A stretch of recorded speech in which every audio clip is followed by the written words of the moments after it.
Welcome. Welcome to the Tuesday Satsang. Namaste, everyone. Delight to see so many of you. Yes. And we have an intimate group here in Washoe joining us. I love that. All right. Well, I want to say hi to Lena. Lena, it's been a while. Good yes. to see you. Yes. All right. Namaste.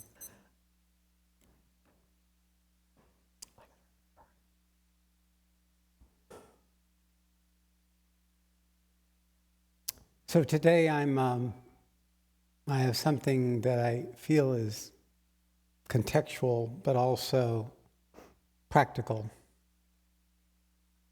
It has to do with a topic that came up recently called tipping points.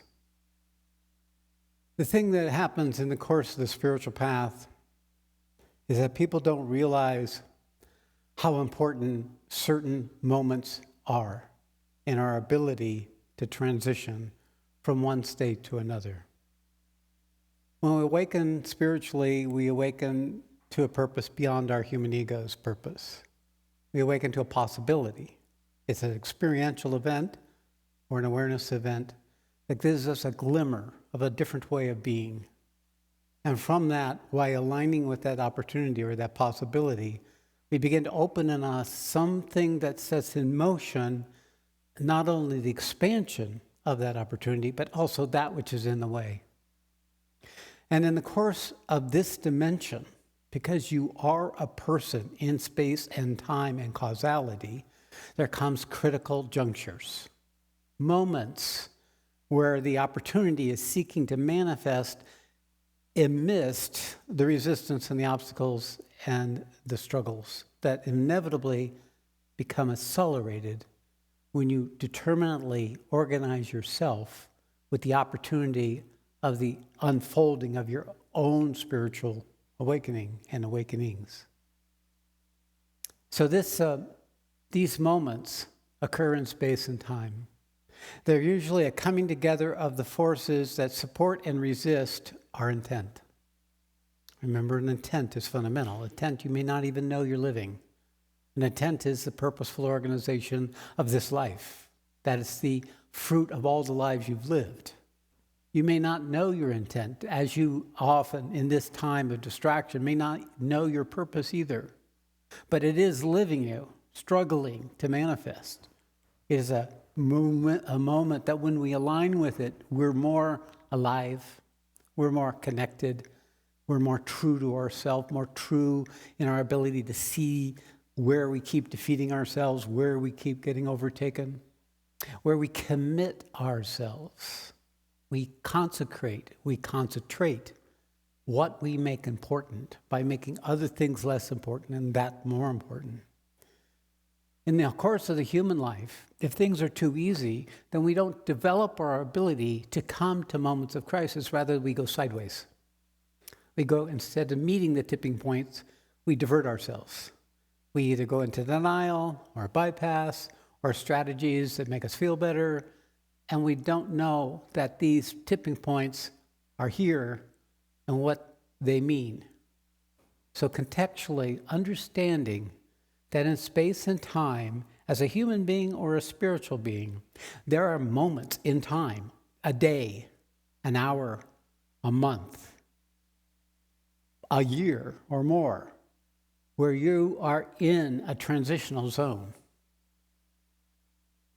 Recognizing that is only possible if you can understand, if you have a context for what life is really about.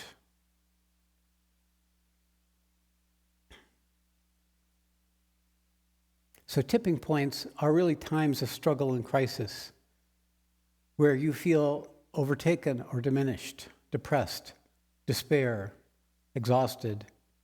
They are evidenced by the dejection, and the dejection includes all those terms. It is an unfolding. I know for me it was a whole period of time that became focused for about 3 months, where it was impossible for me to be with anybody or to be with myself. And that was 1997. just before January 4th, 1998. I didn't know what it was, but I knew that I had to keep showing up and not change anything. I somehow knew that. I knew that I just needed to endure calmly. I had to stay steady. So tipping points are always evidence by these kinds of periods of time. The Dharma has just gone through one. And one of the things that happens about this is it's a very clear process that I hold, that I recognize, but even then, it overtook me. And that process, however, has reminded me again how important it is to know what your purpose is, to have organized your life aligned with that purpose enough so that when the tipping point comes, you have a momentum that can take you to the struggles and the obstacles that would prevent you otherwise from transitioning into that possibility, that new consciousness that tipping points are always pointing to. So the holding steady, the enduring calmly, is something you become aware of. You become aware of that just happiness and light and connection to the world is not the way through or to meet a tipping point. If you have that available to you, then you go off into your mantras. You go to a new ashram. You change your teacher. Anything but to meet what's arising in you at that moment. But few have the capacity to even intellectually understand what it means to be alive in a body at this time. What it means personally, what it means for how you live, for how you organize yourself. Because otherwise you'll do like everyone else. They live for themselves. They marry the person they want.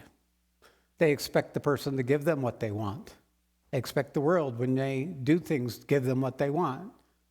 Do you live for yourself? You just keep burying yourself in the obscurity of the unlived life, believing that this is how everybody else do it, no problem.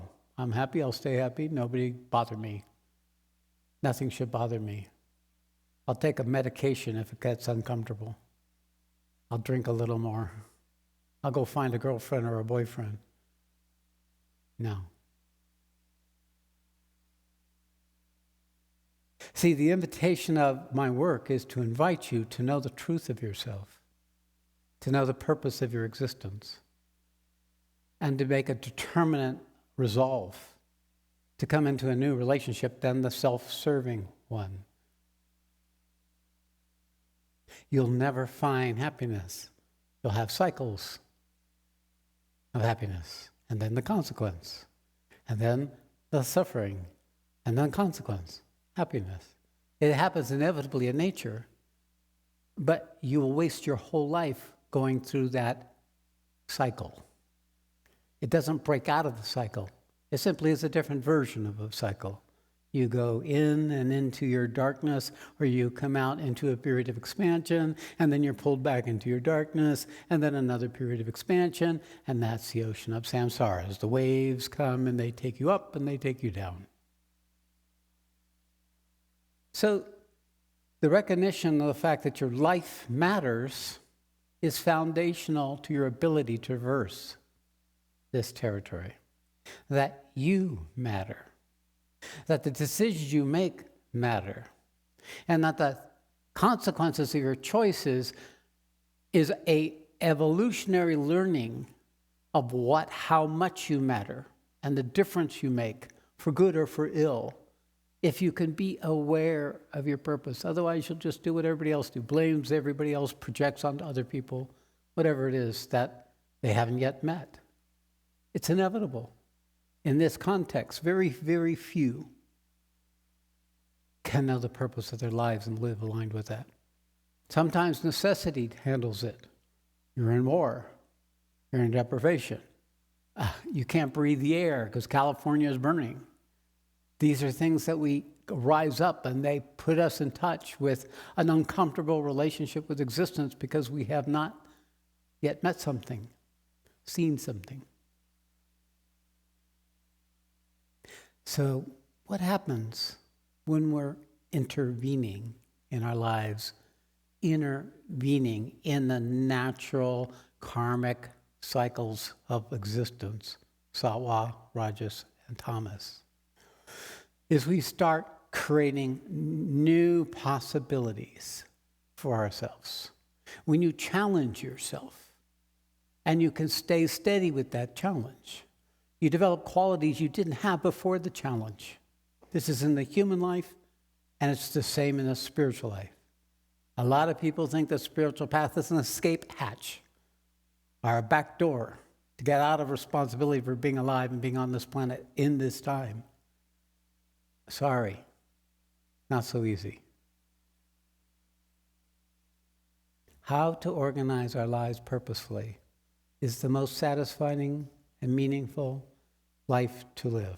A consecrated life is the invitation of this work, is to organize yourself to live purposefully, not for yourself, but to become more and more capable, effective, worthy of being useful in this time of transition. That's my message. This is not a path. There's so many other spiritual teachers that will bring you some sort of harmony and balance and healing. And there's perfectly no objection to that occurring on this path, but this path is one about you, individually, and your capacity to make an action, to choose. Developing that capacity empowers you. It strengthens your ability to know the truth of your what you are and your capabilities of who you are. They go together. You become clearer. You become more effective.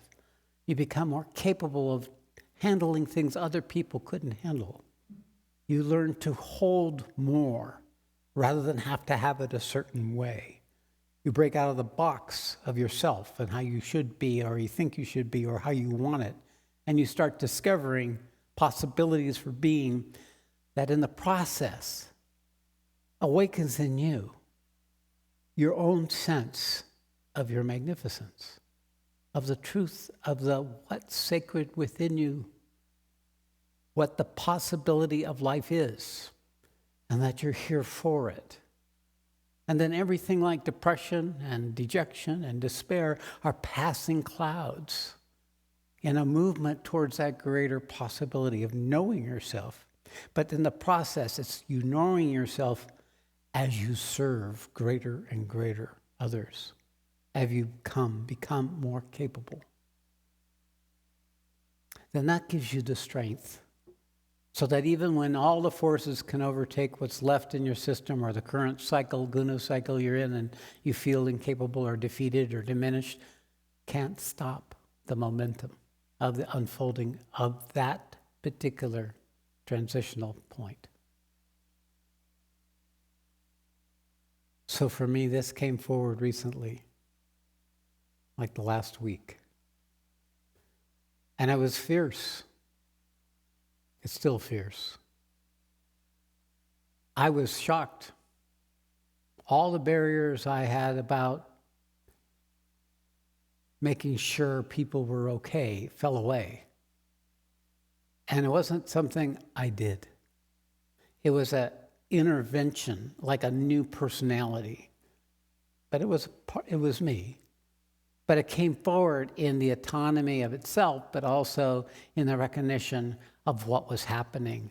A warp had happened, and it went in to correct it. A distortion had happened, and it intervened in that distortion. And though it was not in itself the key thing, it was awakening in the me that there is a being that lives this person that is using the capacities of this person to further humanity's ability to cross this transition point.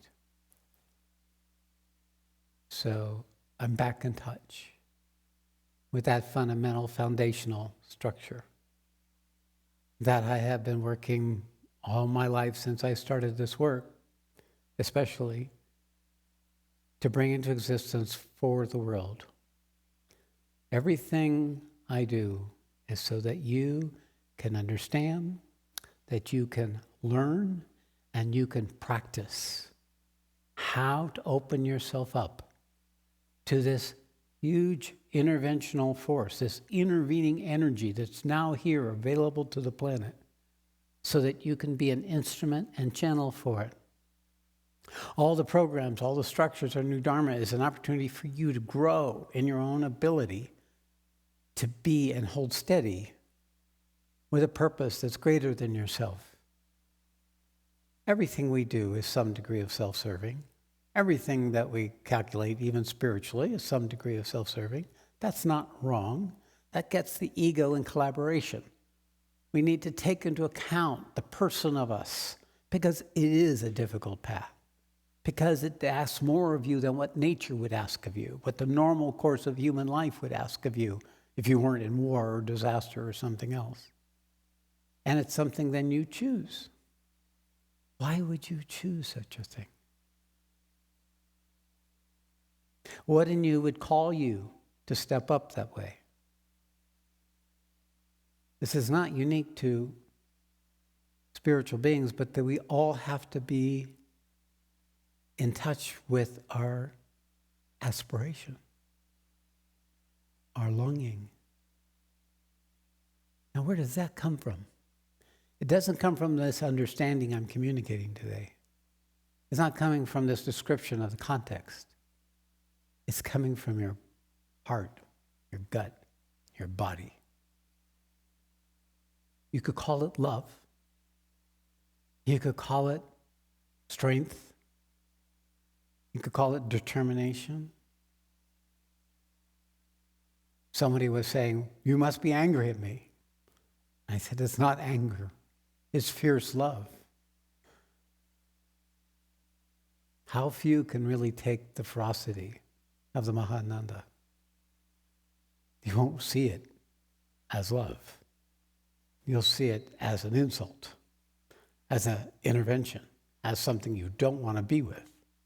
That's how you see it. This is what Mahananda Kali is, the leading edge, making room for the Mahananda. And she's fierce in her piercing and her cutting and her force. The intervention force uses that principle in order to manifest the greater truth, greater awakening that's needed for the world. So we become familiar and confident enough in ourselves to be bold and courageous, to take chances,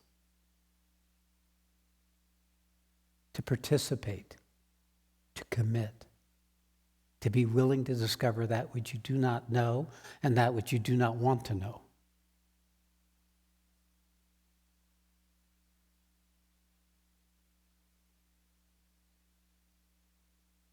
I realize today that my whole life has actually been at one level, at every level, about human development.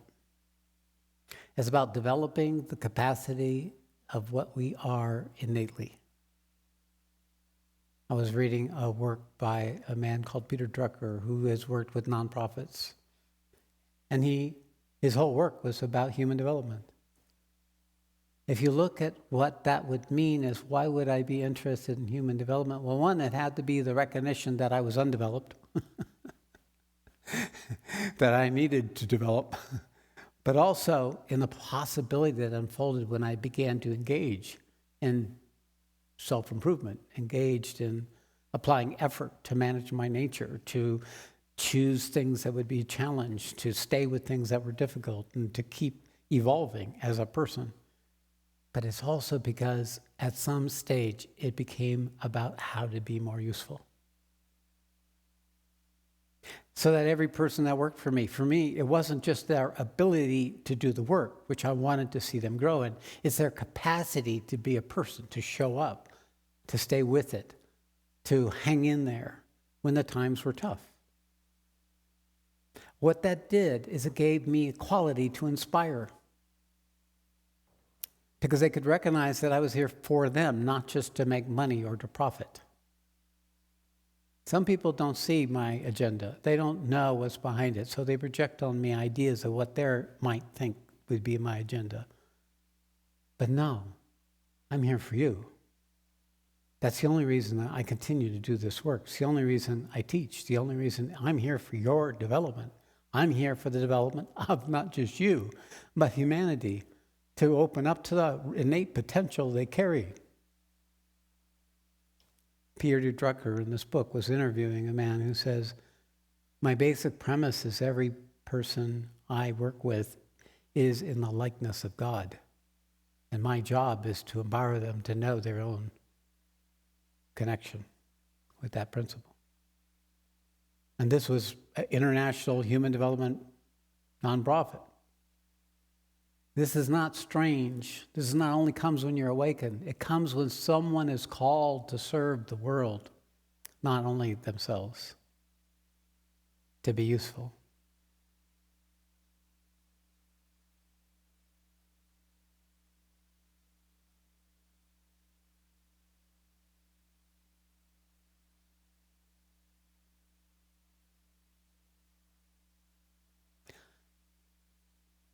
Inspiration is a doorway to our aspiration.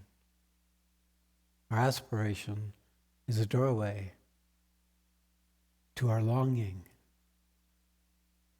for being here, to truly be connected, to truly be in relationship with life, where it's all not a struggle about deserving it.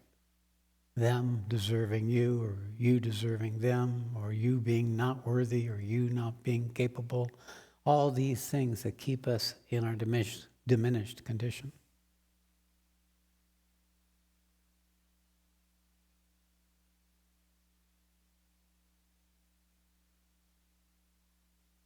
So it's a rare path in that way. It's not like what most Western spirituals seeking, nor is it about establishing any kind of religion. It's about creating a new paradigm for human beings, for humanity.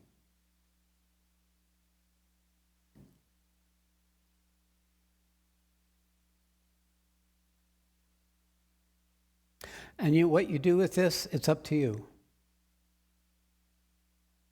It's always been up to you. Recognizing that you're the one who's chosen things to be their way, and you're the one who's chosen for it to be different, is one of the first steps in our developmental process. We're in charge, even though we don't believe it or can't access that part of ourselves. That's actually making choices that we aren't not having a voice in. The habit of ourself, of our activity, our projections, the inherited patterns of our parents, of our culture. Many, many people I work with have not gone through a rite of passage. You know, there's a stage when we come out of childhood, we enter into the domain of adulthood. It truly was a biological rite of passage. If we didn't have a rite of passage, we lose the ability of breaking free from the past and creating anew. Now, the form of that may be different. Some takes some years, many years. Some, it happens suddenly. But the rite of passage is an ordeal that we choose either out of our repulsion and rebellion or out of our desire and ambition, where we break out of the hold of our childhood and we go through the process of learning what it means to actually be an adult. That transitional period, that was a tipping point for those who could be there for it. But if you don't meet the opportunity, you lose that opportunity.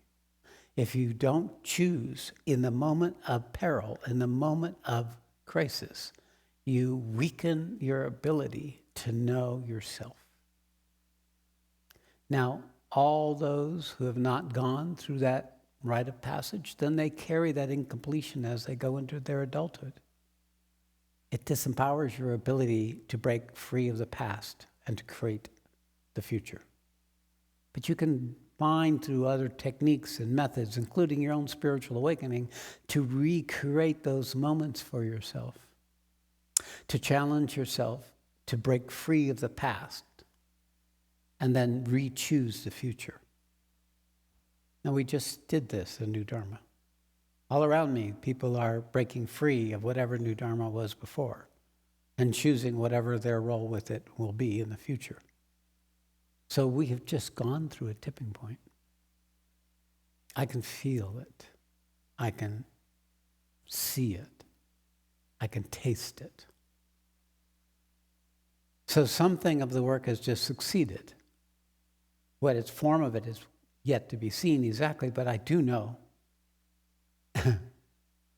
that what we do is connected to what's happening in the collective. Every night I feel it. Every day, and sometimes working with some of you, I see it there.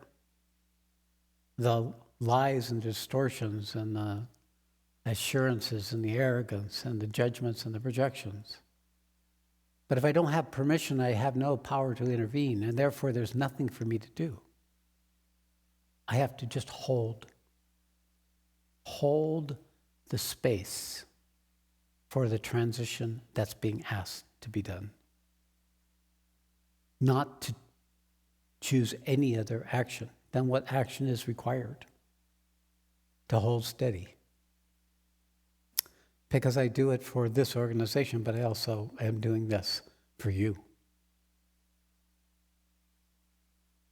Because those of you who can choose, and those of you who can break free of the past, those are the ones who this work is for. To come in and draw something from the transmission, that's wonderful. Do so. But the real path that I'm teaching is a path of, in this life, learning to move into the fullness of what it means to be the truth of you, the eternal reality of you, the eternity and the endless love that you are. Sorry, I can't water this down too much. This is what it is.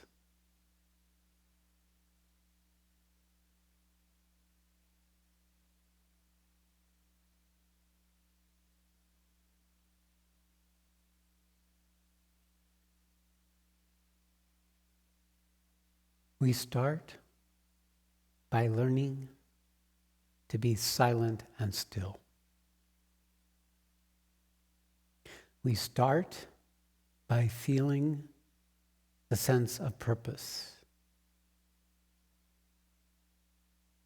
We start by making choices and decisions, actions, because it all ends up in action. It's what you say, it's what you do. In this dimension, it's all actions. Actions taken, aligned with your purpose, have rippling effects. And they start having consequences that open doorways, that open things to come that weren't there before. When we convert our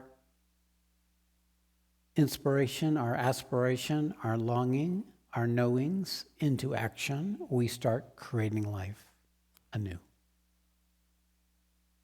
But inevitably, that will then take us to the next point. The next tipping point.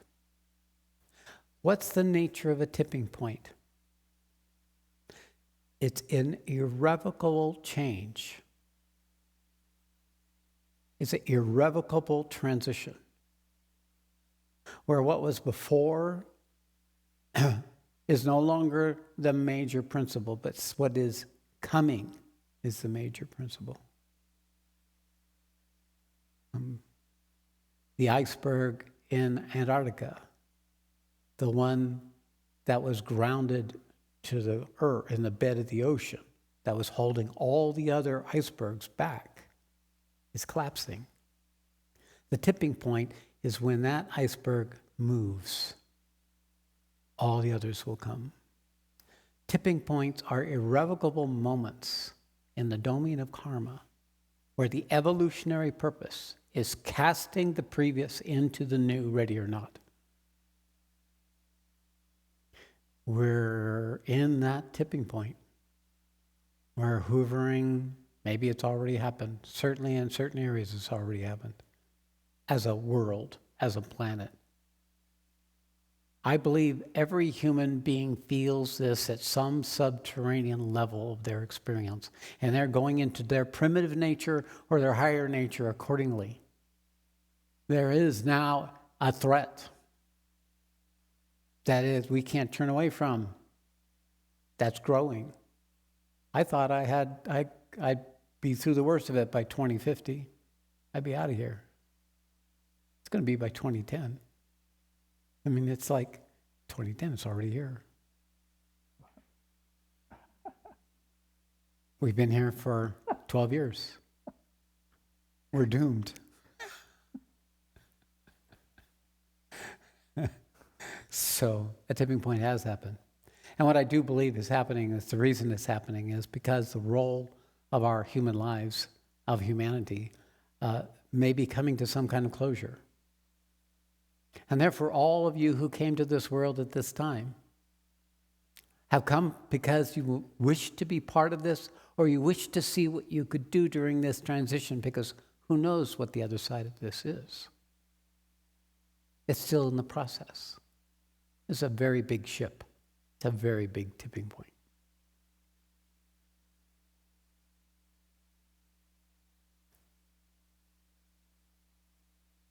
Wow, that's true. Sometimes things that come out of me surprise me. It's already happened. So that sense of peril, of course, has been with me for some time. I was there, my teacher, in 2001. Mary Baba talked about it as well. Back in 1950s, 1960s.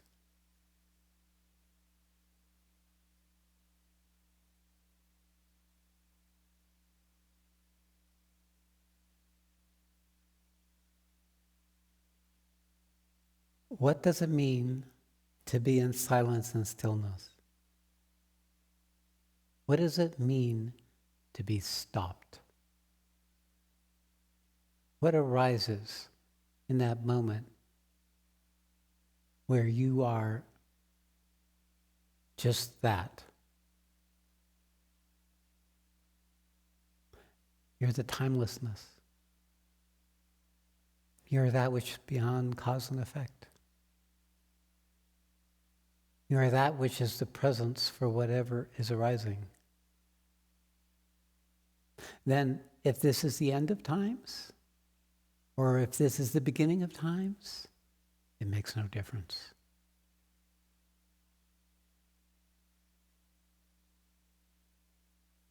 Future and past, it's just a story. But you can, when you become aware, know that actions in the domain of space, time, and causality will inevitably have effects, consequences, outcomes. When you are in the presence, when you're in that timeless place, you can know that. Not having an agenda around it or a reaction to it. And that which can hold steady in a time of transition means they've already crossed the tipping point. That means you've already found a resource in you that can hold steady, even when all the events associated with the consequences of your life or the circumstances that are around you are going on. Finding that place within yourself automatically means you're right next to the divinity that I call the Sat, or the Supreme Being. You are right there. You are in that moment an embodied aspect of that principle, which we just talked about in chapter 8, the Brahman. You are that which holds it all, not as an effort, but as an outcome of where you are. what you are in that moment. And in that place, something greater than you is available. Your human personality starts learning what it is to be divine, what it is that you are alive for, what it is to have a body, to have intelligence, to have choice.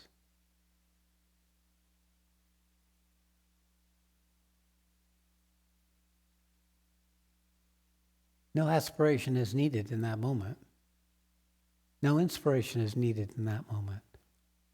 It's whole and complete within itself. Learning to live in that place within yourself is the one advice I can give you. When I say know yourself, know that which can be silent and still. Because from there, all that I speak of will come to you.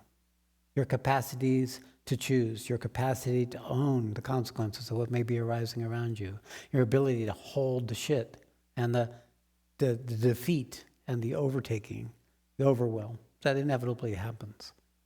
All these become the grace. And with that grace comes the Sat Shakti. I haven't named her before. I called her the Mahashakti. But the Sat has a Shakti, much like the Supreme. The Sat and the Shakti is the Supreme. The Shakti is the quality of being when you no longer live for yourself. It's the Mahananda. In that silence and stillness, when it moves into action, it cannot but be a manifestation, a Shakti, the Shakti expression of the Brahman, the Shakti expression of that principle of the inhabited Sat, of that foundational reality. And it becomes an endless current the more we act aligned with that.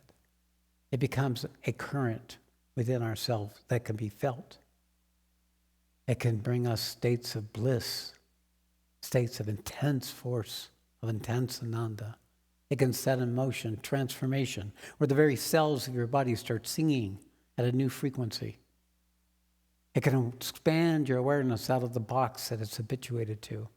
It can open up possibilities for yourself that are way beyond what you could do by yourself.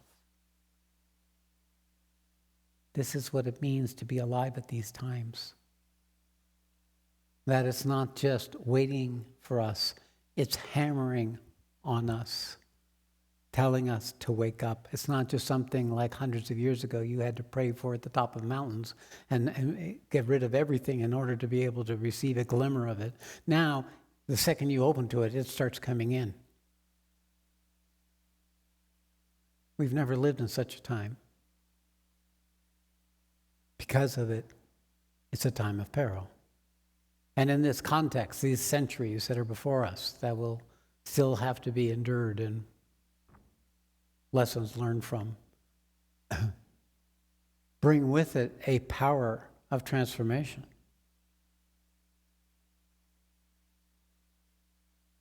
To be part of that instead of a victim of that. Be one who is a collaborator in the preparing of others to be in the right relationship with this. That's the opportunity. And in that, that's when you begin to discover your own magnificence. You begin to discover the divinity that lives within you. You discover powers and capacities and depths of love and commitment, the powers to be able to go beyond the little self that you've been habituated to and to see what else is in the way and just literally choose not to let it run your life. Call in the grace to intervene when you can't do it yourself. Call in this force to take care of that which you can't take care of yourself, to bring what's missing.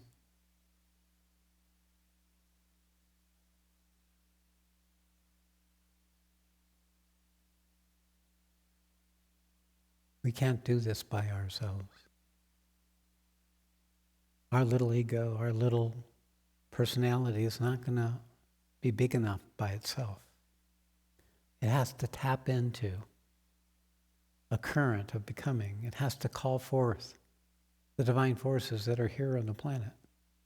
We have to learn to attune, to listen, to receive, to be willing, to let them come in and do their work.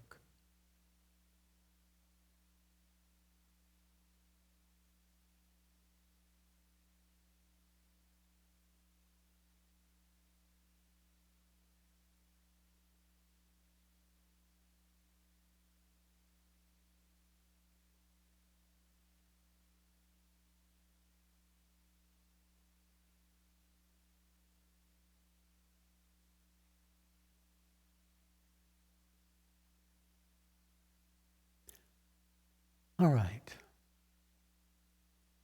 So I'm going to pull back and I'm going to open it up for anyone in this room who would like to come out and comment or share related to this or to what has just come up for you or is coming up for you.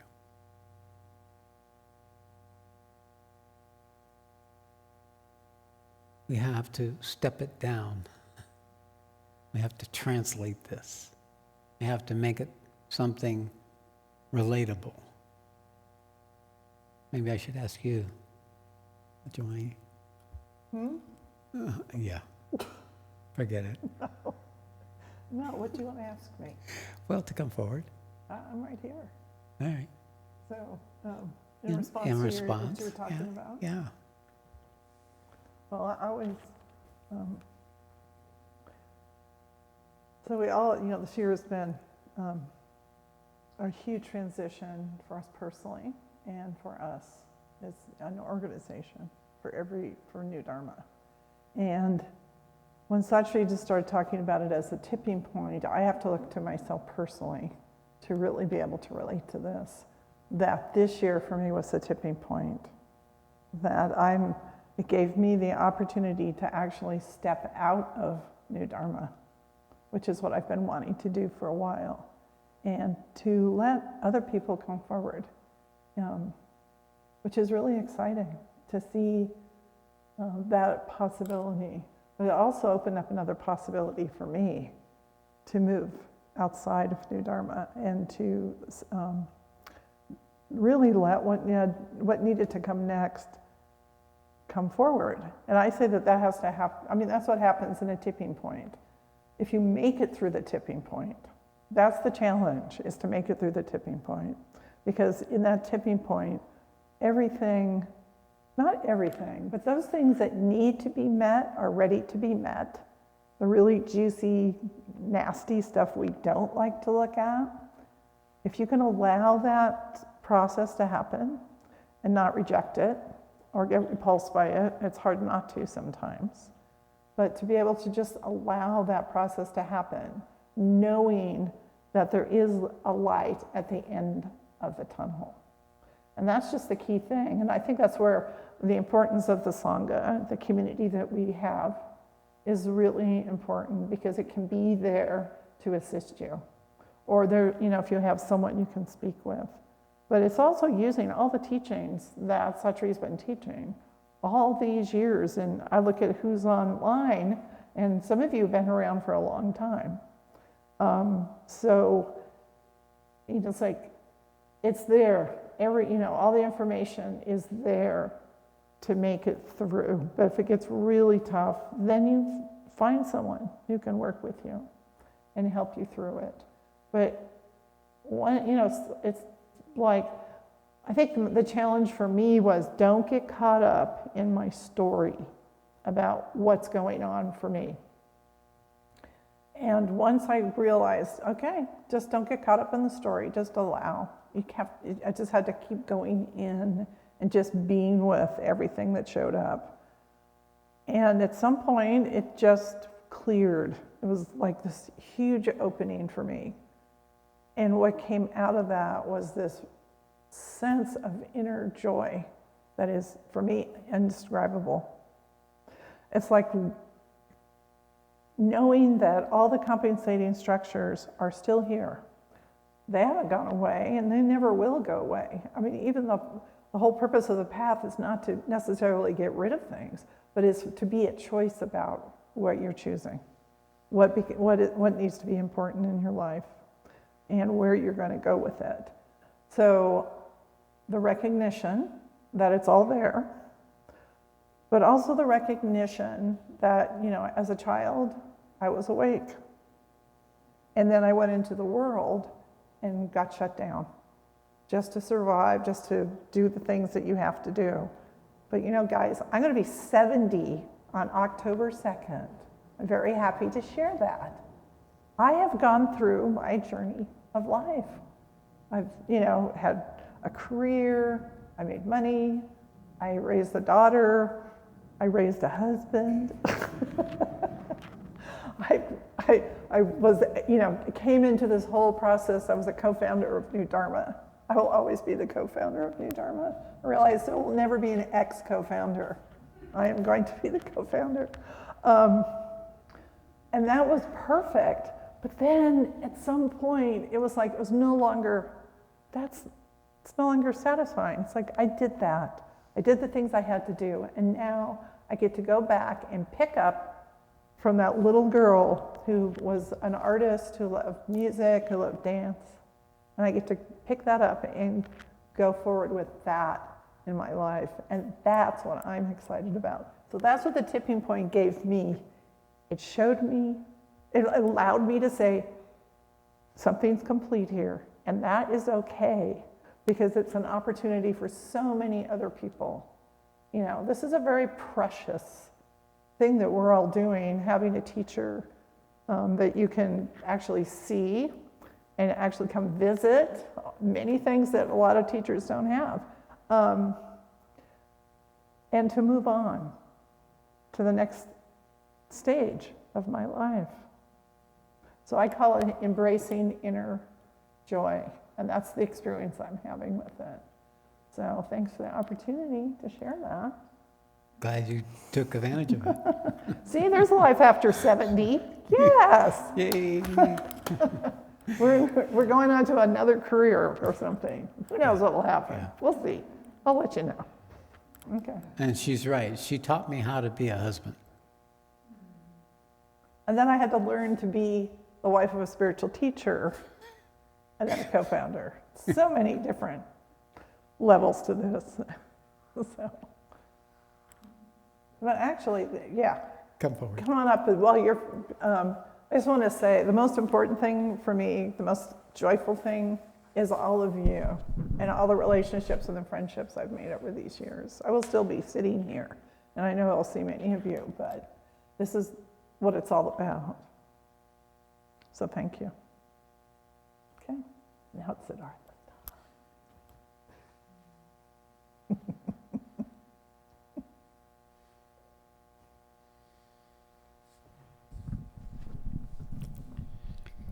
Last week, I had a couple of probably the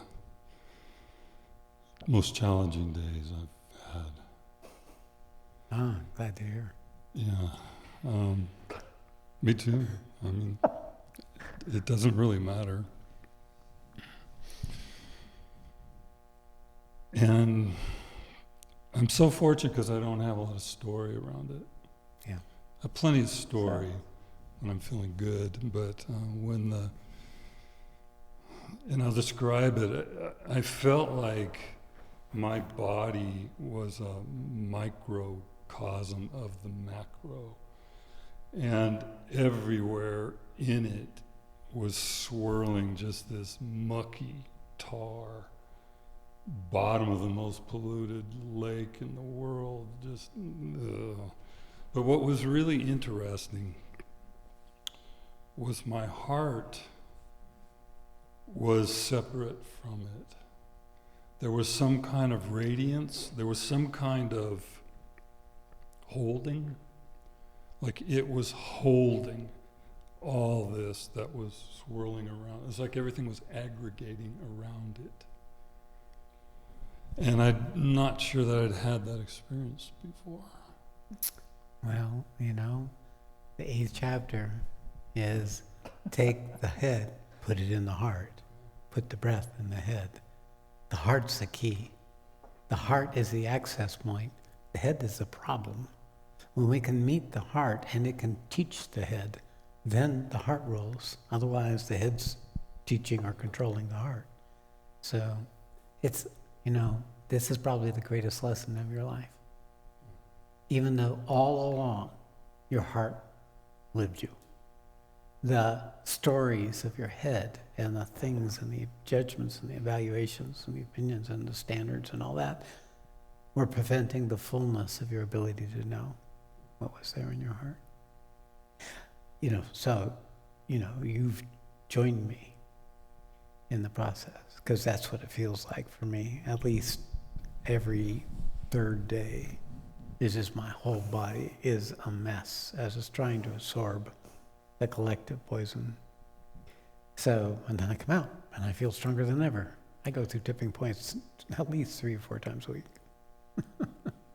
I'm amazed at that, because I have those mornings where I get up and it's like, wow, it's just like, can I make it to the living room to lead the meditation? And then within a few hours, it's gone. Yeah. And it's like you said, it's the other side. It's like the coin is completely turned. That's it. Transitional point. And what you come through on the other side is the growing establishment of the reality of the unchanging principle of what you are. Yeah. It grows stronger through application. Yeah. Yeah, it's like tempering of the steel. I mean, most of this I've shared Thursday night, I guess it was, for our thing, and you've probably heard the recording. I did.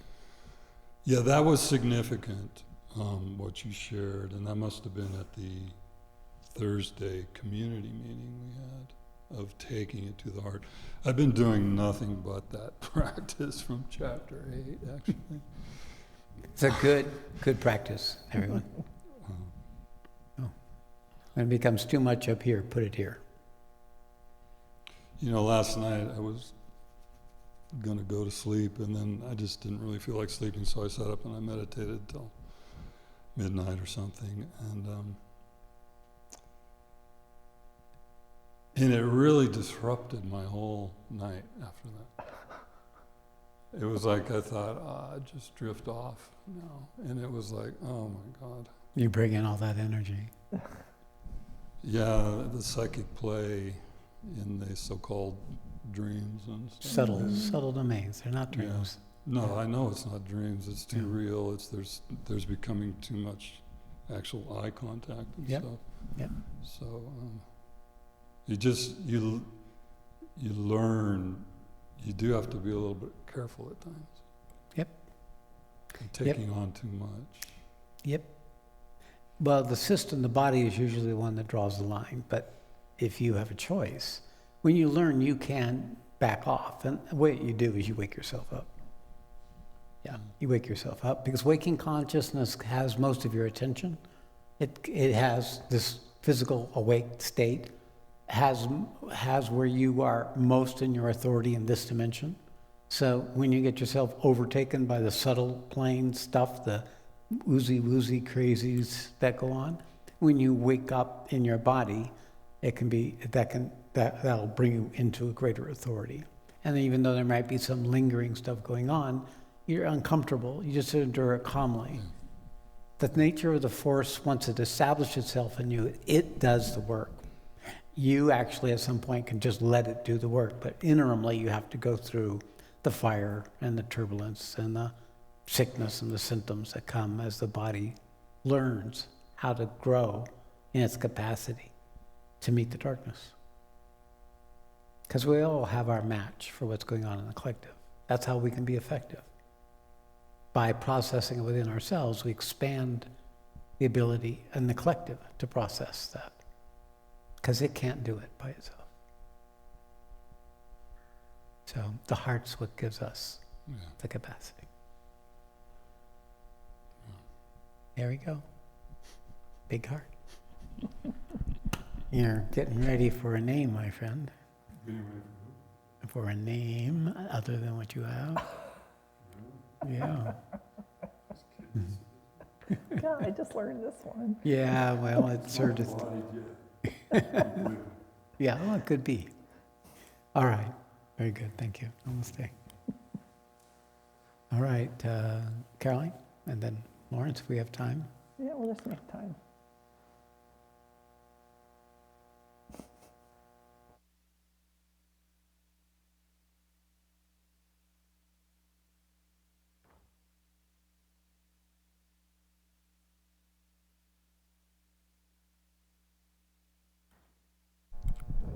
Yeah, I felt I had to come up because I feel I have gone through a tipping point. I felt really nervous by coming up. It felt new. A lot of Waking you up a nervous. little bit. Yeah, yeah. And I wanted to try to put some words to how that experience was for me. Leading up to and being into, and then what kind of feels like some type of afterwards that I feel I'm still in now, but it's like I've been starting to get to know different qualities of, or like the qualities of knowing and faith. How they are almost like the same, but they are just different qualitative experience. Perfect. Yeah. Exactly. Yeah. Well identified. And what has guided me, other than the support from the community and you both, almost feels like it's something behind that. And I also have a little question mark, because what feels to be this steadiness?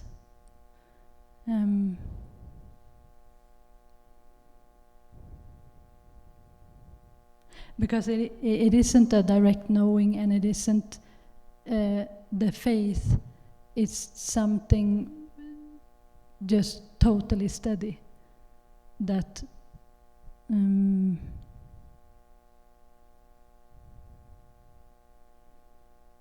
I feel brings me beyond myself. Steady. That's the word you use. Yeah. Mm-hmm. What is it that allows us to be steadfast? Is something has your back. Something's behind us that's holding us, supporting us. It's a tangible experience. It's with me sometimes. I can see it's with you. It's like I feel like I'm blind and deaf almost, and I'm being led by something, and when I'm in the turmoil, I don't know what I just know that this is not it. So I just continue. Perfect. The universe can only affect change through each of us. The steadfastness is using you. It's behind you. It's using you to eat the poison. It can't do it with something that isn't human. It has to be something that's part of what is the problem, the causes of suffering and misery and ignorance and the rest of it. So it pushes us beyond ourselves to wake up and come forward. But it also gives us the faith and the knowing, if not the strength itself. The strength comes in time, grows.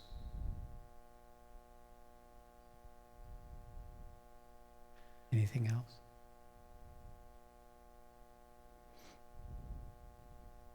Thank you. You bet.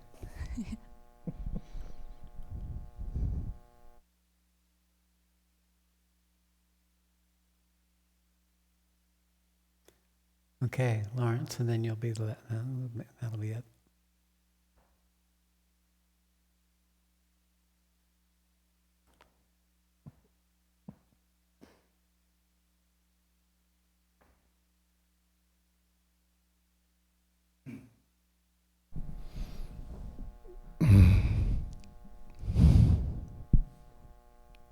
What a blessing to be able to expose what's cooking and to have this opportunity to share and receive.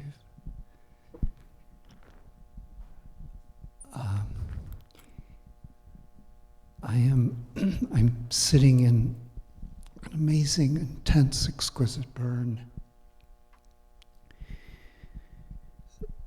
So much of the last 20 years of my life has been about cultivating a capacity to eat poison, to stay with contraction and be opened by it. And it has given me such gifts and service. And lately, especially after the satsang we had last week, there was a permission that I had not given myself to be intimate with the space on a level I had never been, with this, what the chapter 8 seems to be describing, the Brahman, the subtracting everything, just the space that has been holding everything, and I've been becoming that more, but right in the middle of it is a burning. It's a longing, and it's more intense since I have given more permission. I saw that my mind has a power here. It gave a permission. It heard, but then it chose to receive it, and it gave a permission. And now I feel this burning as a gift, but it's also like a separation. It's like there's something, I'm not surrendering into the Brahman. There's still a seeker and something sought. And so as I really deeply ask, what comes up is, I have a belief. Something in the mind is saying, if you surrender, if you become the Brahman, then it's all going to go back into dissolution. It's all going to be emptied. It's all subtracted, and then it gets to have another creation, and it starts over again. And so what the hell? Just repeat the damn thing and go become a rock and then a plant and then an animal and then become a human nervous system. Then there's some reflection to be able to appreciate it and then start over. And I wonder, what is there left to experience or appreciate this journey at some point? This is really a complaint. This is what mind does. But I've got It just says, why should I do this? Because it's all going to end up to be nothing anyway, right? The mind can't get this. It just can't, Lawrence. It is absolutely holding on to the very last so that it can ink out our way to reclaim you from where you're going. Just don't believe it. It's a belief. Withdraw your consent. Go into your heart. What's in your heart will tell you where it all ends up. It's already there, Lawrence. This has been your problem. Cut the thing off.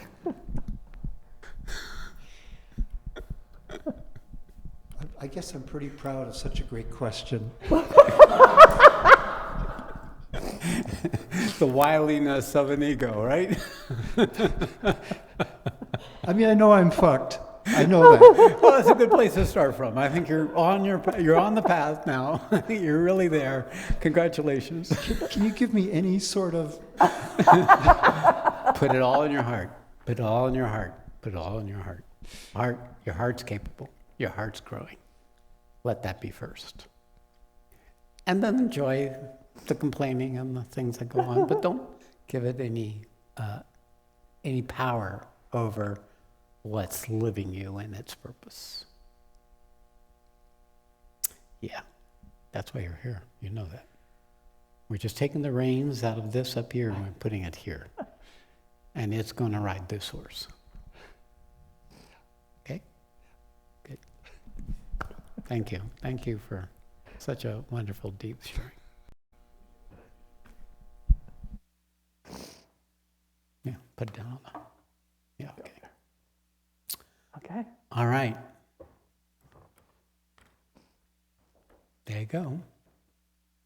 The whole thing. So we stepped it down, I made it accessible, and now it's yours. What are you going to do with it? So I invite you to lay claim to that.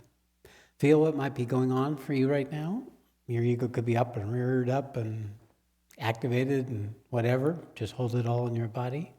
But just spend 5 minutes with each other, silence and stillness, as we end this satsang.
Hari Om Tat Sat. Hari Om Tat Sat. Hari Om Tat Sat Shree. All glory to the Supreme. May truth, love, and grace manifest in and through each of you. Namaste. Namaste.